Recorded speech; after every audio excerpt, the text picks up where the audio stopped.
If you read the headlines, the spoils of the Republican tax plan will disproportionately benefit the wealthy. It's been called a tax cut for the rich, a Christmas gift for the wealthy and more. And that's true. Any back-of-the-envelope math shows that in both dollar terms and in percentage terms, the largest tax cuts clearly benefit the rich. And yet virtually every private conversation taking place on Wall Street and in corporate America among the wealthy these days seemingly comes to a different conclusion.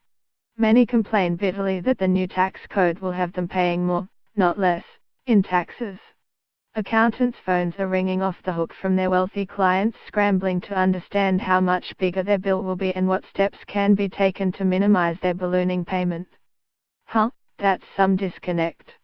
You're probably asking how a tax plan that seems riddled with loopholes to benefit those who are well off, and the Trump family, can be raising the tax bill of the wealthy when we've been told the opposite. Here's the nuance: the tax bill soaks some of rich Americans, but it does not soak the richest.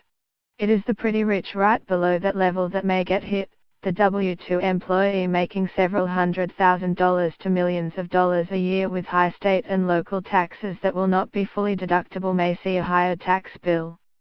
So will the chief executives of many large publicly traded companies who often itemize large, unreimbursed business expenses, which will no longer be allowed. Some executives are already calculating that they will be paying additional seven-figure sums in taxes. Okay, you might want to get out your smallest violin. The distinction is there, though. If you're a billionaire with your own company and are happy to use your private jet so you can commute from a low-tax state, the plan is a godsend. You can make an assortment of end runs around the highest tax rates.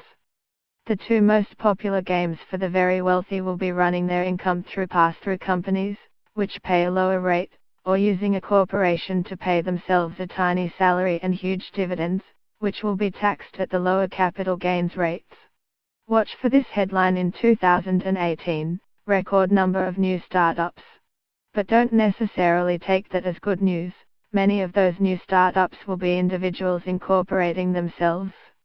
And private equity and real estate executives, as has been well documented, will make out like bandits under the new system.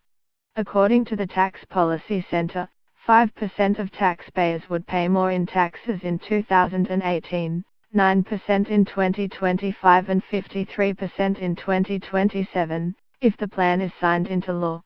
That 5% paying more is not the top 0.1 of the 1%. A real estate investor, Jason Harbour, who will probably be a beneficiary of the tax plan, wrote on Twitter, "Why are my taxes going down and my assistance is going up? Can someone explain how that is fair?" In the world of public company chief executives, many based in states like New York, New Jersey, Massachusetts and California, where a big chunk of the largest companies in the country reside, several told me they expected their federal taxes to increase substantially because, unlike some of their wealthy peers in other industries, they cannot turn themselves into pass-through companies or other tax-dodging entities. At least one executive told me he wished he could turn himself into a company to save taxes, but he did not want to set a precedent that would induce other employees to do the same.